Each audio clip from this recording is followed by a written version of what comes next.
Bismillahirrahmanirrahim. Alhamdulillahi rabbil ardi wa rabbis sama.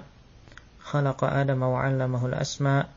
Allahumma shalli wa sallim ala khairil anbiya wa ala alihi wa sahabatihi al-ajilla wa ala da'ina bidawatihi ila yaumil liqa. Amma ba'du. Ikhwati wa akhwati rahimakumullah. Assalamualaikum warahmatullahi wabarakatuh. Kita masih pada pembahasan jazmul fi'lil mudhari dan kita telah sampai pada pembahasan tentang isim syarat yaitu ma dan mahma. Dan sedikit saya tambahkan ketika saya teringat ucapan Sibawayh mengenai mahma, di mana beliau pernah bertanya kepada gurunya, wasa'altul khalila an mahma. Aku bertanya kepada Al-Khalil, yaitu Al-Khalil bin Ahmad Al-Farahidi mengenai mahma. Faqala, kemudian dia berkata, hiya ma udkhilat ma'aha ma lagwan. Bahwasanya mahma itu berasal dari huruf atau isim ma, ya, afwan bukan huruf tapi isim ma, kemudian udkhilat ma'aha, kemudian ditambahkan kepada ma tersebut ma, yaitu ma yang lain. Lagwan di sini artinya adalah zaidah, yakni ma yang kedua itu hanya sekedar tambahan. Sebagaimana halnya pada isim syarat yang lain seperti aynama, kayfama, haitsuma, di mana semuanya ini ditambahkan ma zaidah di akhirannya, maka pada lafadz mahma juga demikian, bahwasanya ma yang kedua itu adalah ma tambahan. Kemudian wastuqbihat tikraru fi ma.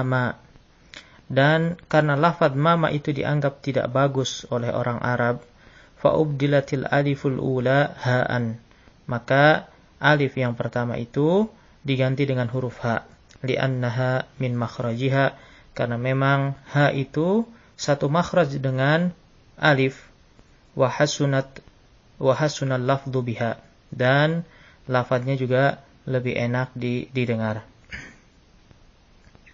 Sehingga lafadz mama diganti dengan mahma. Kemudian sekarang kita akan membahas dua isim syarat berikutnya, yaitu mata dan ayyana. Penulis di sini menyebutkan wahuma liz zaman, bahwasanya keduanya ini pada asalnya adalah zarf zaman. Wa tu'rabani fi mahalli nasbin maf'ulun fihi, yaitu zarf zaman, di mana keduanya ini selalu dia di i'rab fi mahalli nasbin, sebagai apa? Sebagai maf'ul fih, li fi'li syarti, dari apa? Dari fi'il syaratnya itu sendiri.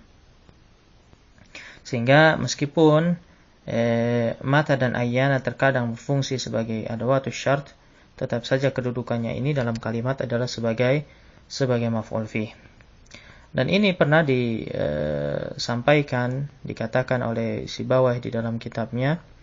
Beliau mengatakan, lau anna insanan qala ma ma'na ayyana, jika ada yang berkata apa makna ayyana, fakultu mata, maka aku jawab artinya adalah sama seperti mata. Wa idza qala ma ma'na mata, dan jika ada yang bertanya apakah makna mata, maka fakultu fi ayyi zaman, maka aku jawab artinya adalah kapan. Nah ini bahwasannya apa makna ayyana itu sama seperti mata, sebagaimana yang disampaikan juga oleh penulis di sini. Keduanya ini adalah zarf zaman. Ya, contohnya beliau menyebutkan mithlu mata ya'ti as-sayf, ya, mata ya'ti as-sayfu yusafirin nasu ila al-masayif. Ketika musim panas telah tiba, maka orang-orang pergi ke masayif, yaitu tempat-tempat berjemur, biasanya ada di pantai. Karena masayif ini adalah jamak dari masif, ya, dari masif, yaitu tempat untuk berjemur. Dan Al-Imam Ar-Radhi pernah menyampaikan bahwasanya qila asluhu ayyu ana. Kata beliau, ada yang mengatakan ada kabar yang sampai bahwasanya ayyana itu berasal dari dua lafaz, yaitu ayyu dan ana, ayyu ana. Yang mana artinya ayyuhinin, yaitu waktu yang mana alias kapan. Kemudian kata beliau fa khuffifa bihadzfil hamzah. Kemudian lafaznya ini diringankan dengan cara dihilangkannya huruf hamzah. Fattasalatil alifu wan nunu bi ayyin. Kemudian bersambunglah dengan lafaz ayyin itu, yaitu alif dan nun, sehingga menjadi ayyana. Ya, jadi untuk meringankan, kata beliau ada yang mengatakan bahwa ayyana itu berasal dari ayyu ana. Ayyu ana artinya ayyuhin, waktu yang mana, kapan. Kemudian diringankan, dijadikan satu menjadi ayyana. Akan tetapi beliau menyampaikan wa fihi nazar, bahwasanya kabar tersebut sebetulnya perlu ditinjau ulang. Artinya perlu diteliti lagi, perlu kita kritisi. Jangan semata-mata kita telan mentah-mentah. Kenapa? Li'anna ana, kata beliau, ghairu musta'mal bi ghairi lamit ta'rif. Karena ana itu tidak pernah digunakan oleh lisan orang Arab tanpa alif lam. Biasa kita mendengar al-ana, ya, artinya sekarang.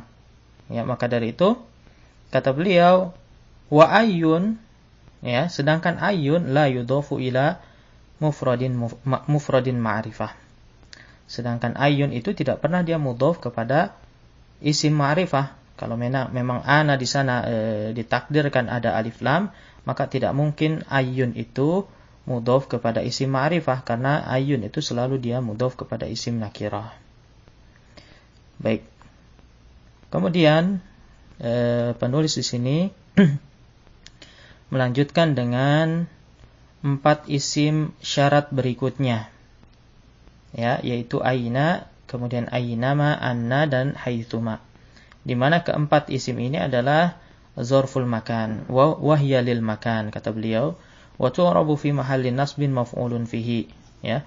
Maka keempat-empatnya dimanapun kita menemukan keempat isim ini dalam kalimat, maka kedudukannya pasti dia sebagai maf'ul fih atau dzarf makan, ya. Bagi apa? Li fi'il syarti, bagi fi'il syaratnya.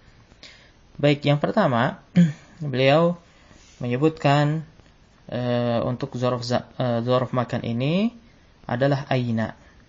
Ya. Aina sudah pasti ia adalah dzarf makan, tidak ada makna lainnya. Hanya saja terkadang dia digunakan untuk bertanya, terkadang adalah digunakan untuk syarat. Ya, di sini beliau menyebutkan untuk syarat. Namun aina ketika ia bersambung dengan ma zaidah, maka fungsinya khusus hanya untuk syarat saja. Ya, karena tidak pernah kita mendengar aina ma itu digunakan untuk bertanya. Ya, kalau aina bisa untuk bertanya, akan tetapi aina ma itu hanya khusus untuk syarat saja. Dan hal ini berbeda dengan anna. Anna di mana ia bisa masuk pada dzarf makan, bisa masuk kepada dzarf zaman, dan bisa juga kepada hal. Ya. Jadi 3 kategori ini masuk atau dapat digunakan oleh anna. Contoh ketika ia menerangkan tempat, dan ini memang asalnya anna itu adalah dzarful makan. Ya, kalau dia menerangkan tempat, maka maknanya adalah min aina, dari mana. Sebagaimana firman Allah Ta'ala, qala ya Maryamu anna laki hadza. Qalat huwa min indillah. Ketika Zakaria alaihissalam bertanya kepada Maryam alaihissalam, hai Maryam, anna laki hadza, dari manakah semua makanan ini kamu peroleh? Kemudian Maryam menjawab, qalat huwa min indillah, bahwasanya semua ini dari Allah. Maka anna di sini artinya apa? Min aina. Anna di sini artinya apa? Dari mana. Kemudian anna juga dia bisa menerangkan waktu. Sebagaimana contoh firman-Nya Ta'ala, nisa'ukum harthul lakum fa'tu harthakum anna syi'tum. Bahwasanya istri-istrimu adalah sawah bagimu, maka datangilah sawah tersebut kapanpun engkau mau. Anna syi'tum di sana adalah kapanpun. Ya, ini artinya mata. Ya, mata syi'tum, kapanpun kamu mau. Dan terkadang anna juga bermakna kaifa, yakni menerangkan kondisi atau keadaan, sebagaimana firman-Nya Ta'ala, qalat anna yakunu li gulam walam yamsasni bashar. Bahwasanya Maryam berkata, bagaimana mungkin aku memiliki seorang anak? Anna yakunu li gulam. Anna yakunu li gulam artinya kaifa yakunu li gulam. Bagaimana mungkin aku memiliki seorang anak? Walam yamsasni bashar. Sedangkan tidak pernah seorang pun menyentuhku. Kemudian haitsuma. Sebagaimana kita tahu bahwa haitsu dia adalah zaraf. Dia termasuk zaraf yang selalu mudhaf kepada jumlah. Dan haitsu ini sama seperti idza, selalu dia mudhaf kepada jumlah.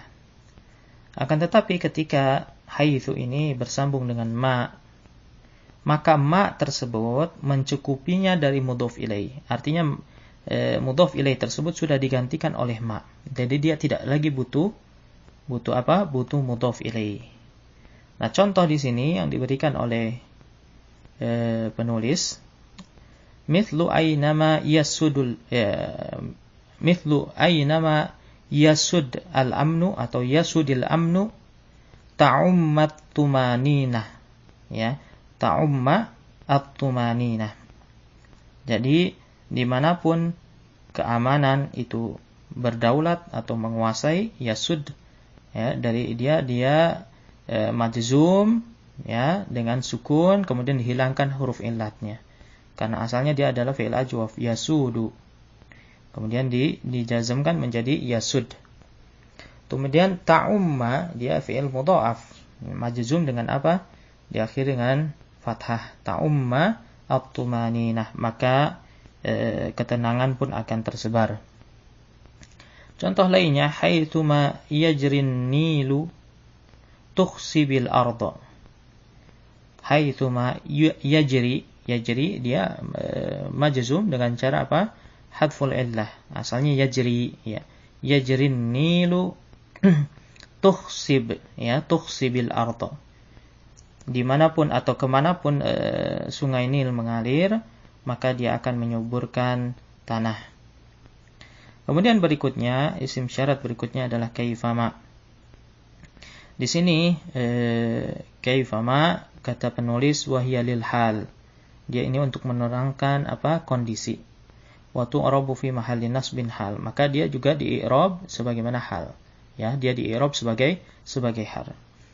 Penulis di sini tidak menyebutkan kaifa tanpa ma, ya. Beliau hanya menyebutkan apa? Kaifama. Kenapa? Karena memang beliau ini berpihak kepada madhab Basrah, di mana menurut mereka kaifa itu tidak bisa menjazmkan fi'il mudhari. Berbeda dengan Kufiyun, di mana menurut mereka boleh saja kaifa itu menjazmkan. Sebagaimana tadi kita lihat ada aina, ya, zarab makan, dia menjazmkan tanpa ditambahkan ma. Ada juga mata, dia zaraf zaman, juga menjazmkan tanpa ditambahkan ma. Maka kaifa semestinya, kata Kufiyun, juga bisa menjazmkan tanpa ma. Contohnya kaifa takun akun. Bagaimanapun dirimu, maka demikian halnya diriku. Dan di sini contoh yang diberikan oleh penulis adalah kaifa ma tu'amilin nasa yu'amiluka. Bagaimanapun kamu bermuamalah kepada manusia, maka demikian juga mereka akan bermuamalah kepadamu. Kemudian yang terakhir ada ayun. Ayun disebutkan oleh penulis di sini, wahiyya tasluhu lil akil.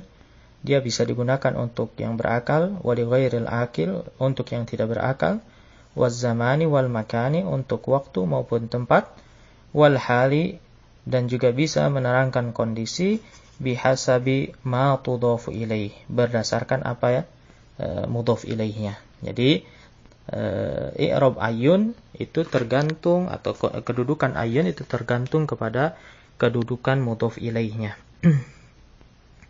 Dan karena kondisi ayun ini yang selalu mudhaf, ya, meskipun ia berfungsi sebagai isim syarat, itulah yang menyebabkan ia mu'rab. Itu yang menyebabkan ia mu'rab. Kenapa? Karena sifat keisimannya ini senantiasa terjaga. Adapun huruf lainnya atau isim lainnya, ya, itu mabni, ya, isim lainnya, isim syarat yang lainnya itu mabni karena memang ia terlalu mirip dengan huruf in dari sisi makna syaratnya. Ya, seperti tadi semua isim yang sudah kita jelaskan seperti ma, kemudian man, mahma, mata, ayyana, dan seterusnya. Ini semua mabni. Kenapa? Karena dia dekat dengan in dari sisi makna. Maka menjadikannya mabni sebagaimana mabninya huruf. Adapun kemiripan ayun dengan in ini terhalangi oleh idhofah.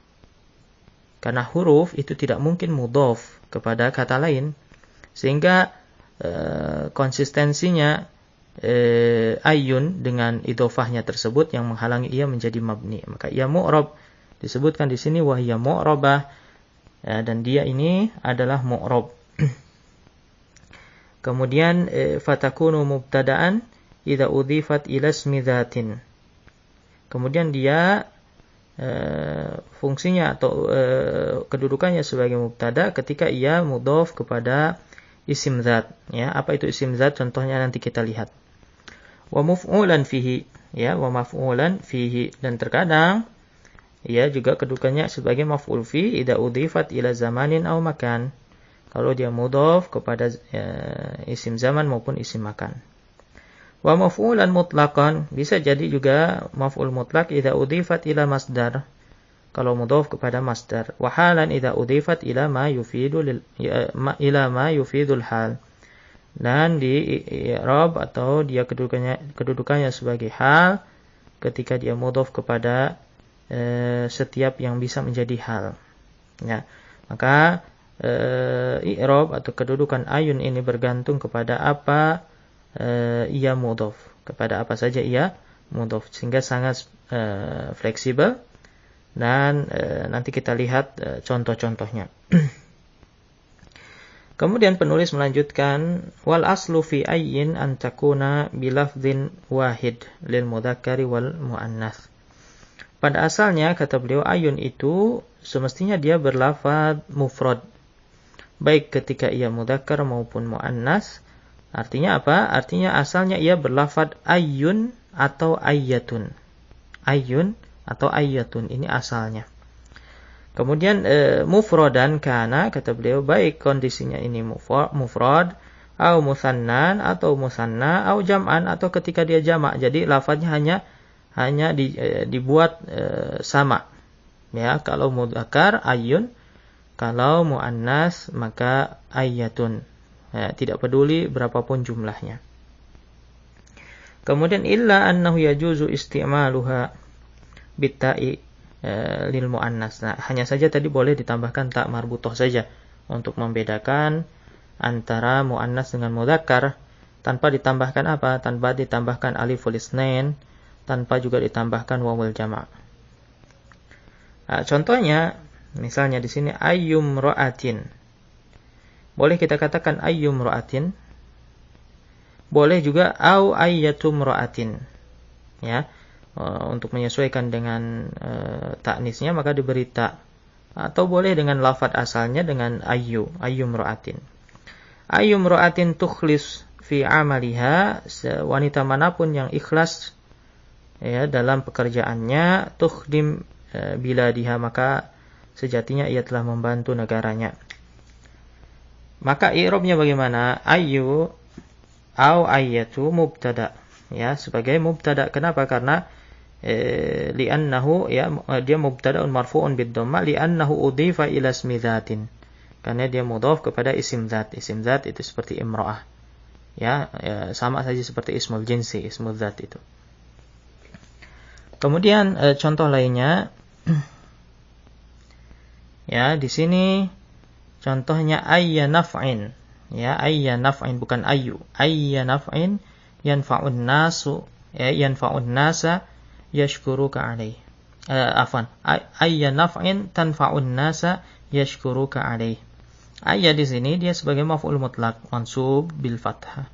Kenapa? Li'annahu udhifa ila masdar. Naf'in itu masdar dari tanfa'u, maka dia adalah maf'ul mutlak, ya. Ayyanya maf'ul mutlak, naf'innya mudhaf ilaih.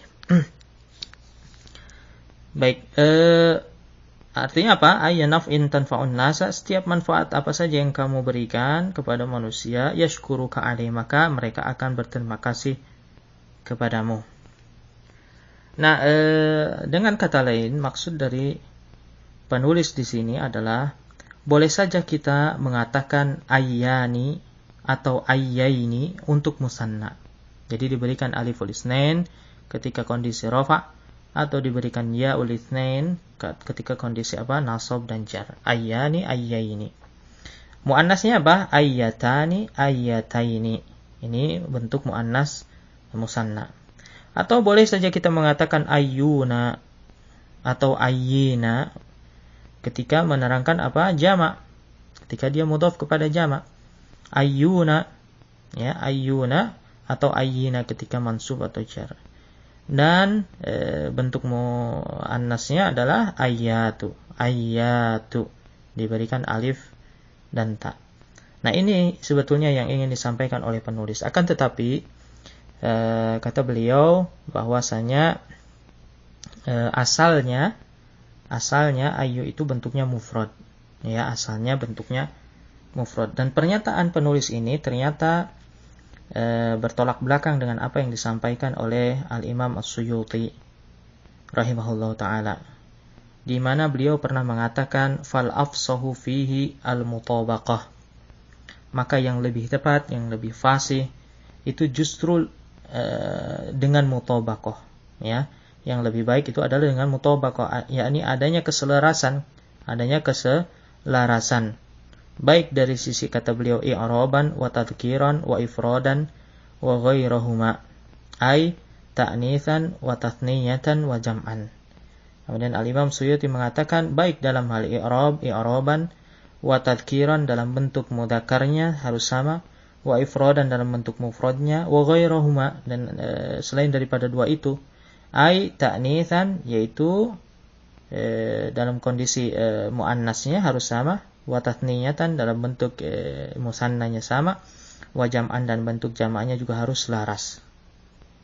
Ya, akan tetapi karena mereka orang Arab ini menghendaki kemudahan dan kecepatan dalam berbicara, maka semuanya dimufradkan. Namun asalnya dan yang lebih fasih kata Imam Suyuti justru tidak dimufradkan, tapi disesuaikan, ya, dengan mudhaf ilaihnya. Misalnya ketika kita ingin mengatakan ada dua orang wanita yang memuliakanku, ya, dua orang wanita yang memuliakanku, maka aku muliakan keduanya. Bagaimana bahasa Arabnya? Ya, yang tepat ayyata, ya, lihat ayyata dibuat musanna dan dia muannas. Ayyata kan asalnya ayyatani, kemudian mudhaf kepada imra'atain. Ayyatam ro'ataini tukrimani, ya, tukrima dia majzum karena ada ayyata. Tukrimani, ya, memuliakanku, ukrimhuma, ya, maka aku pun memuliakan keduanya. Saya ulangi, silahkan bisa dicatat kalau bingung karena kita tidak pakai tulisan. Ayyata imro'ataini tukrimani ukrimhuma, ya, itu yang afsah kata Al-Imam Suyuti, lebih fasih daripada apa? Ayyatam ro'atain, ayyatam pendek, ya. Kalau ayyata berarti kan dia mufrad, ya, ayyata, tapi dibaca apa? Ayyata, karena dia adalah musanna. Atau saya beri contoh lain, misalnya para lelaki yang memuliakanku. Ini jamak, para lelaki, ya, yang memuliakanku. Bagaimana bahasa Arabnya? Ayyu rijalin, ya, ayyu rijalin diberi wawul jam'i. Ayyu rijalin yukrimuni, dia majzum, yukrimuni. Kemudian aku pun memuliakan mereka, ukrimhum, ya, dia juga majzum. Jadi ayyu rijalin yukrimuni ukrimhum. Dan juga i'rabnya harus disesuaikan. Kata beliau, ya contohnya misalnya. Ayyatahunna. Ayyatahunna. Mufrad atau musanna ini ayyata dibaca pendek ya. Berarti dia mufrad. Ayyatahunna ukrim tukrimni. Ayyatahunna ukrim tukrimni. Siapapun wanita di antara mereka yang aku muliakan, ukrim, tukrimni, maka dia akan memuliakanku, ya. Tukrim di sini hiya, ya, domirnya hiya, bukan tukrim anta. Tukrimni, maka dia, yaitu wanita tersebut, akan memuliakanku. Contoh terakhir supaya lebih paham lagi, ya. Ayyaihim. Nah, ini agak bingung nih, ya. Jangan sampai bingung. Ayyaihim. Dia musanna, mufrad atau jama'? Ya, mudhofnya atau ayyunnya dalam bentuk apa itu? Musanna, mufrad atau jama'? Jawabannya musanna. Karena di sana ada ul itsnain. Ayyaihim. Asalnya ayyaini. Ayyaini kemudian mudhof kepada hum menjadi ayyaihim ukrim. Siapapun dua orang di antara mereka yang memuliakanku, yang aku muliakan, ya, ukrim. Kenapa ayyai tidak ayyani? Karena dia sebagai maf'ul bih dari ukrim. Ya, makanya dia mansub. Ayyaihim ukrim, bukan ayyahum. Kalau ayyahum berarti dia adalah sebagai mubtada. Ya, ayyahum mubtada. Kalau ayyaihim berarti sebagai maf'ul bih dari ukrim. Ayyaihim ukrim. Siapapun dua orang di antara mereka yang aku muliakan, yukrimani, maka mereka berdua akan memuliakanku. Sekira itu dulu yang bisa saya sampaikan. Insyaallah kita lanjutkan lagi. Semoga bisa diselesaikan. Mudah-mudahan bisa dalam satu pertemuan lagi. Insyaallah ta'ala. Saya akhiri sallallahu ala nabiyina Muhammad wa ala alihi wa ashabihi wasallam. Wassalamualaikum warahmatullahi wabarakatuh.